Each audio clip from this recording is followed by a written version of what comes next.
Nós entramos no livro de Êxodo e estamos falando agora sobre um momento decisivo na história dos filhos de Israel. As 10 pragas.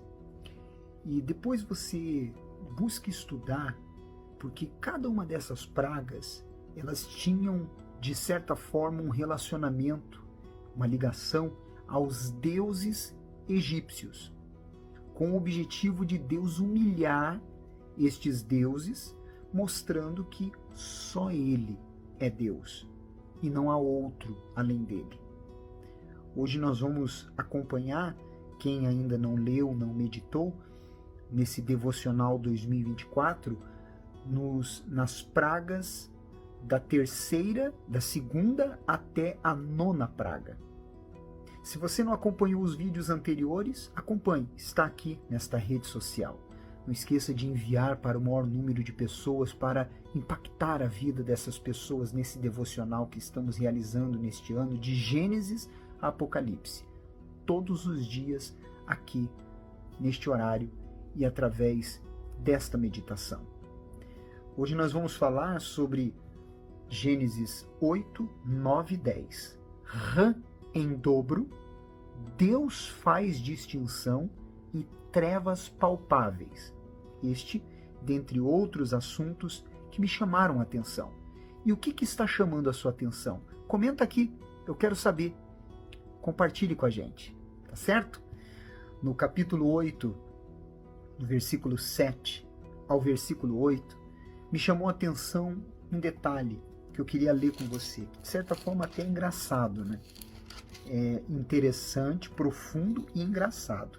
Diz assim, eu vou ler para você. Olha só. Então, depois que Moisés e Arão, eles declararam a segunda praga, a praga das rãs, diz assim, versículo 7. Então, os magos fizeram o mesmo com suas ciências ocultas e fizeram aparecer rãs sobre a terra do Egito. Eles não deveriam fazer o contrário? Tirar as rãs? Eles multiplicaram as rãs. Pioraram a situação. Olha só como que a magia, o ocultismo, na verdade, é algo que nada mais, nada menos é uma cegueira espiritual.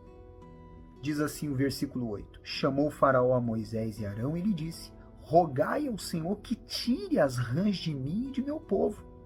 Então deixarei ir o povo para que ofereça sacrifícios ao Senhor.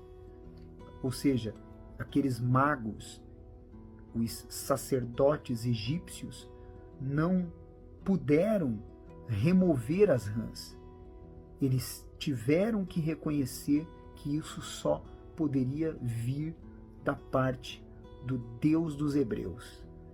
No versículo 9 ao versículo 15, nós vemos algo muito interessante, que foi o momento em que Faraó, ele disse que estava dando a palavra dele, que liberaria os israelitas, mas ele não cumpriu. Eu quero ler para você. Olha só, preste atenção.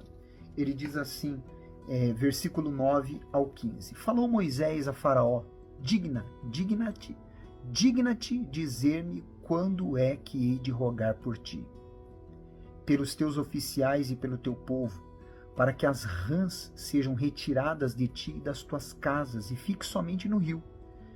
Olha o que Faraó respondeu. Amanhã. Moisés disse, seja conforme a tua palavra, para que saibas que ninguém há como o Senhor nosso Deus. Aí retirar-se-ão as rãs de ti e das tuas casas, dos teus oficiais e do teu povo, ficarão somente no rio. Então saíram Moisés e Arão da presença de Faraó, e Moisés clamou ao Senhor por causa das rãs, conforme combinara com Faraó. E o Senhor fez conforme a palavra de Moisés. Morreram as rãs nas casas, nos pátios, nos campos. Ajuntaram-se montões e montões, e a terra cheirou mal. Vendo, porém, Faraó que havia alívio, continuou de coração endurecido e não os ouviu, como o Senhor tinha dito. Toda pessoa que ela não é de Deus, ela não tem palavra.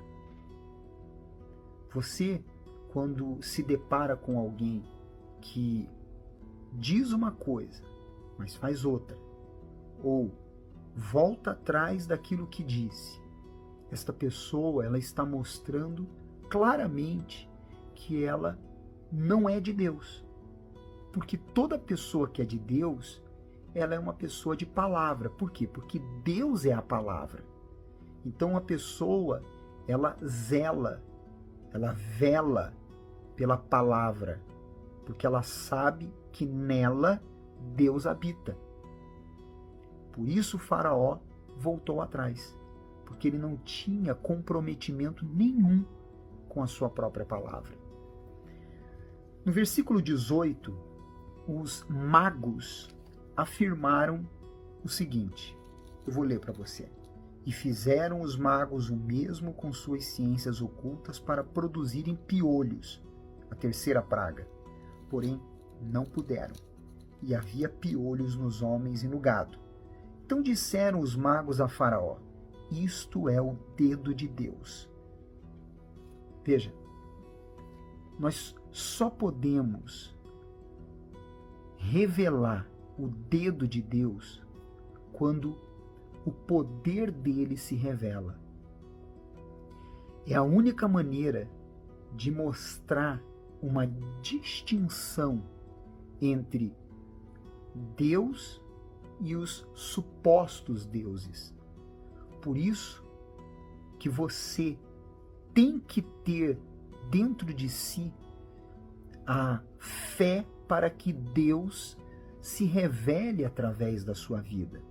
E todos verão o dedo de Deus através da sua vida, em cada livramento, em cada situação que se revelará da sua vida da parte de Deus.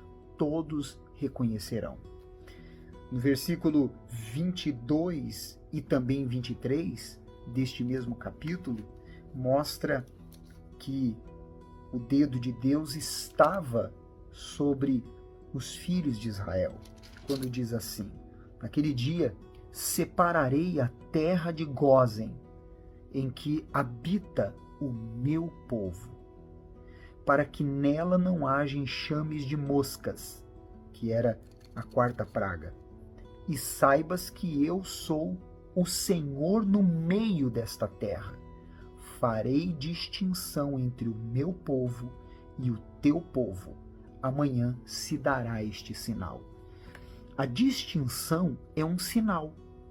A distinção entre quem é de Deus e quem não é, quem vive na luz e quem vive nas trevas, quem exala o perfume de Cristo e quem exala o cheiro da morte, isso é o sinal que nos dias de hoje nós também vemos. Quando você, por exemplo, se depara com uma pessoa de Deus, você percebe essa diferença. É ou não é verdade? Como também quando você está diante de uma pessoa que não é de Deus, você vê no comportamento, você vê na vida desta pessoa, você vê através do reflexo que esta pessoa transmite, de quem é que está na vida dela. No versículo 25 ao 27, ele fala sobre eles sacrificarem, Faraó, sobre eles sacrificarem ali no Egito. Fazer isso era um golpe mortal, porque sacrificar no Egito a deuses, a um deus que não era dos egípcios, faria com que eles fossem apedrejados, eles seriam mortos. O mal sempre vai tentar tramar para que você, de alguma maneira, seja pego em uma situação em que você não estava vigiando. Por isso você tem que estar atento e em espírito. No versículo 28, ele diz que eles poderiam ir, mas não muito longe. para sacrificar. É isso que o mal quer. O mal, ele quer que você, de alguma forma, fique preso a ele. De alguma maneira. Existem pessoas que estão vivendo assim. Elas estão supostamente na presença de Deus, mas ainda estão presas ao mal. Elas não estão indo longe. Elas ainda estão de alguma maneira ligadas ao mal. E interessante, né, é que nós vemos nesse versículo Faraó expressando que era um ditador. Porque ditadores, guarde isso que eu vou falar. Escreva isso, não esqueça. Ditadores que governam pela força do poder e da intimidação raramente abrem mão de seu controle de modo voluntário. Vou repetir. Ditadores que governam pela força do poder e da intimidação raramente abrem mão de seu controle de modo voluntário. No capítulo 9, no versículo 1, ele mostra claramente que ele não é Deus de todos. Disse o Senhor, isso na quinta praga, a Moisés: apresenta-te a Faraó e dize-lhes: assim diz o Senhor, o Deus dos hebreus, deixa ir o meu povo para que me sirva. Ele deixa claro, eu sou Deus dos hebreus. Eu pergunto, Deus tem sido o seu Deus? Porque se ele é o seu Deus, ele tem se revelado na sua vida. E ele continua, no versículo 5, mostrando que ele só manifestou a quinta praga um dia depois. Sabe por quê? Porque Deus dá tempo para a gente se arrepender. E Deus talvez esteja dando tempo a você, para que você se arrependa e se volte para Ele. Faraó resistiu tanto a Deus, mas tanto, que ele tornou-se incapaz de mudar.